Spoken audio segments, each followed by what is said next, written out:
you've got another voice, voice four. This one's kind of interesting. The Christian capitalist. Talk about that. Yeah, that is probably one that the one voice that might jump out to people like, whoa, where's that? How did that get in there?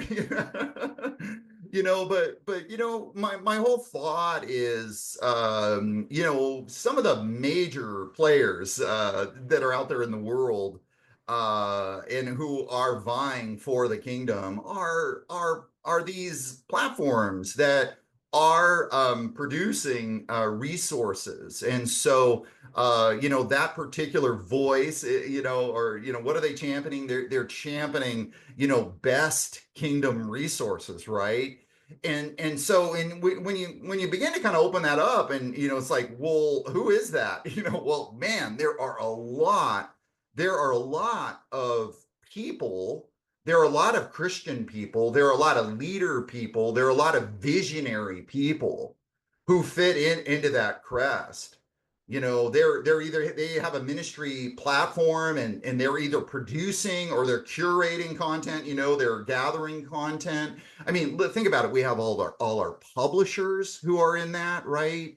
Anyone who's doing media, video, series, I mean, my goodness gracious, I mean, it gets pretty wide when you begin to think about how many content creators we have. Think about content creation. And one of the things I say about it, like, some people, oh, well, that's a chapter that doesn't apply to me. And I say, no, it applies to you, and it applies to you more than you think, because I actually think that we all fit into one of two different camps when it comes to this, and we are connected with it. We're either content creators, we're either involved in creating content, or producing it, or getting it out, or we're curators of content. And even you're just your average Christian, who's reading books and learning and growing from whether and I think schools are in this too, the educational picture. But if you're reading books, or gaining from a particular training series, then you're then a voice for that too, right? You're someone who's either living that out, and you're also sharing that. So in a way, we are all connect with best kingdom resources.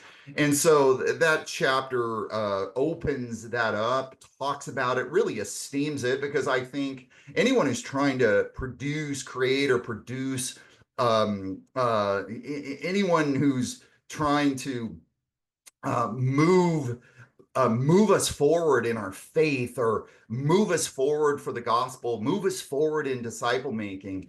Anyone who's doing that is really gone after something that is esteemable, admirable. We want that, we need it.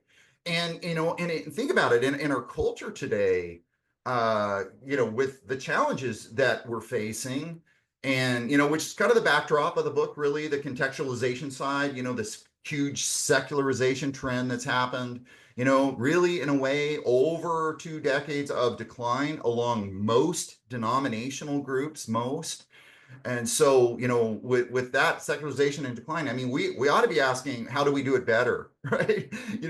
How do we go about this? And so, it's super relevant, super important. Think of the publishers who produce these incredible books, and there's much to admire and esteem with it all. And yet, in that particular chapter, I'm going to critique it as well. And I'm honest. It's a very honest chapter. It's very open and honest. And, I feel like I'm out on a limb a little bit with it. But, I wanted to talk about, really what it means to be a gatekeeper, of like a stream keeper, a gatekeeper of resources. It's kind of like it's a huge responsibility, like what flows through your hands and is going to others.